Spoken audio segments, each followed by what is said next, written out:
Welcome back to The Breakdown with me, NLW. It's a daily podcast on macro, Bitcoin, and the big picture power shifts remaking our world.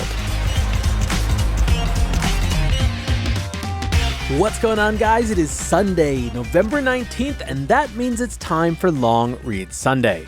Before we get into that, however, if you are enjoying The Breakdown, please go subscribe to it, give it a rating, give it a review, or if you want to dive deeper into the conversation, come join us on the Breakers Discord. You can find a link in the show notes or go to bit.ly/breakdownpod. Hello, friends. Well, today we have one that is short, but highly impactful for this Long Read Sunday. So maybe it's not so much Long Read Sunday as much as Badass Read Sunday. Or maybe another way to put it is really important topics that are totally taboo in Washington Read Sunday. Or maybe it's Reject Your Shibboleths and Slaughter Your Sacred Cows Day on Long Read Sunday. I mean, not for those of us in the crypto industry. I think you will find a lot of common cause with this piece, but it goes to the very heart of something that is totally inviolable and beyond question in Washington, D.C., which is, of course, the Bank Secrecy Act.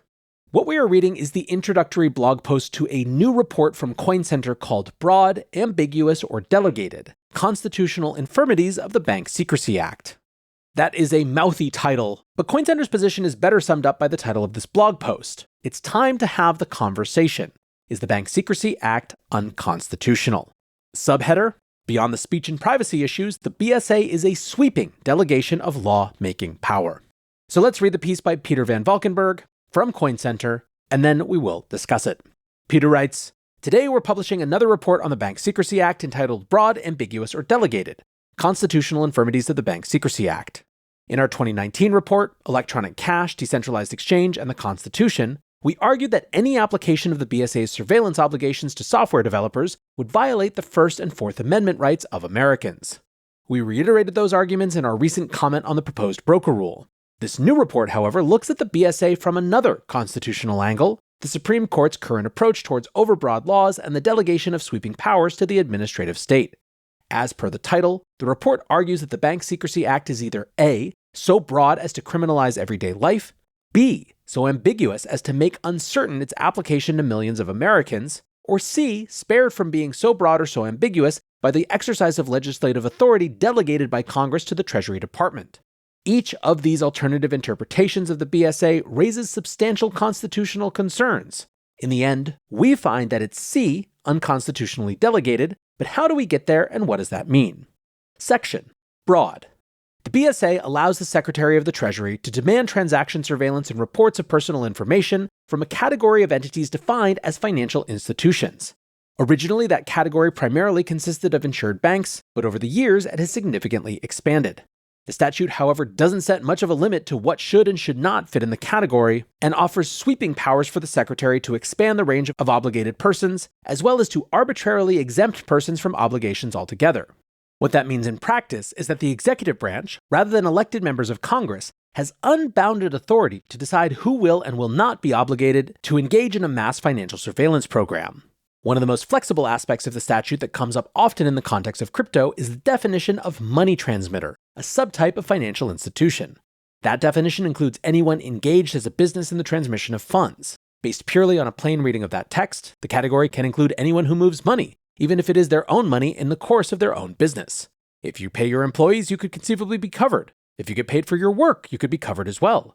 While that interpretation might seem wildly broad, it has indeed been the stated interpretation of regulators in the space. In past rulemakings, the Treasury Department has freely admitted that the definition of financial institution in sections 5312A2 and C1 is extremely broad, and the absurd consequences of such a broad law have been mitigated ad hoc in a long list of administrative rulings and guidance documents that selectively exempt some and not others according to a non-statutory facts and circumstances test.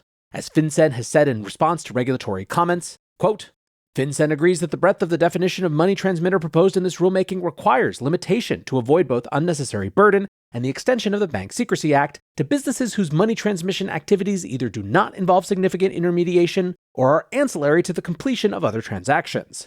Breadth on its own raises profound questions of constitutionality, but as our report outlines the fixes for that breadth by either A, finding the statute ambiguous and narrowly interpreting it, or B, narrowing the statute using delegated authority from Congress, are equally problematic. Section: Ambiguous? As our report argues, the breadth of the BSA results in highly arbitrary enforcement, And the consequence of this is a kind of ambiguity over who will and who will not end up on the wrong side of an unlicensed money transmission prosecution, a federal felony with swift and severe penalties. That ambiguity raises real questions of fairness in the rule of law. But that unfortunate outcome does not mean that the statute itself is ambiguous, it's just broad and selectively implemented at the discretion of the regulator.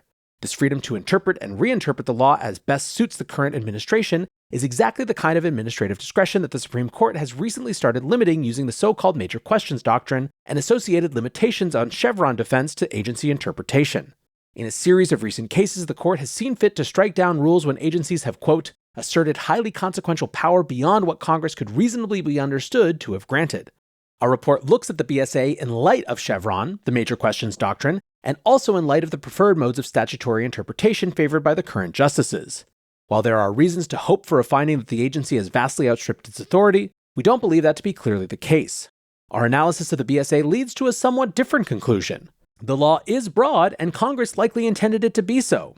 The text itself is not ambiguous, and the only thing that saves it from effectively criminalizing everyday life is the fact that Congress also delegated all the power to define, expand, and limit its scope to the Secretary. Section: Delegated. That brings us to delegation. While major questions doctrine and the narrowing of Chevron defense have been in the spotlight lately, the current court has also expressed strong interest in another route towards cabining the authority of the administrative state, the non-delegation doctrine. In a nutshell, the doctrine says that Congress can't simply hand its lawmaking power to the executive branch and hope for the best. It can only assign to the executive gap-filling and fact-finding authority, and it must pass legislation specific enough so that we can be sure the administration is exercising that limited authority appropriately. The BSA, however, is a massive and unbounded delegation of authority. We find that the entirety of the BSA can be applied and implemented or not applied and not implemented based on the sole discretion of the Secretary of Treasury. That unbounded discretion is not a delegation of mere gap-filling authority, it's Congress passing the buck on a massive surveillance law. As we write, quote, if all that saves the BSA's definition of financial institution from unconstitutional breadth is the executive's branch delegated power to rewrite the statute, then that delegation itself is likely unconstitutional. End quote. Over the years, we've applauded the Treasury Department for its wise and reasonable usage of that delegated authority. FinCEN's 2019 virtual currency guidance in particular placed reasonable limits on who in the crypto space was obligated to do surveillance. Increasingly, however, we worry that this unbridled authority may be abused to wage a war against crypto. For that reason, as well as a principled belief in the rule of law and our constitutional separation of powers, it's time to question the validity of that delegation and the constitutional propriety of the Bank Secrecy Act itself. Congress and Congress alone, not the president nor the unelected officials at Treasury, should have the final word on who is and is not a regulated financial institution, and who must thereby surveil and report on the activities of their fellow Americans. Now, even though it was short, that was pretty dense, and so I only want to add this piece of things. Coin Center here is very clearly focused on a sort of narrow legal interpretation of the Bank Secrecy Act and the potential holes that it creates and the legal challenge that it opens up. What I'm interested in is getting away from the idea that we can't question the underlying premise of things like the Bank Secrecy Act just because we live in a scary world. Ever since September 11th and the beginning of this century, the issue of safety on the one hand versus personal liberty on the other has become more and more acute and more real, with trade-offs in the real world. I believe that we are at another inflection point moment when it comes to that challenge. If you watch the rhetoric, for example, in the AI safety space, much of the implications of it is a massive increase in state power. That's not to say a priori that that's wrong or that some of you won't agree with that, but it's a conversation that we need to have. And I believe it's the type of conversation that even once resolved, should not ever be treated as fully resolved. When we have rules like the Bank Secrecy Act that are so assumed that we're not allowed to question them anymore, we've lost something fundamental in what it means to be American. I am glad that Coin Center is making this challenge, and I hope that it starts an even bigger conversation than they intended. For now, though, we will wrap this quick little LRS there. I appreciate you guys listening as always.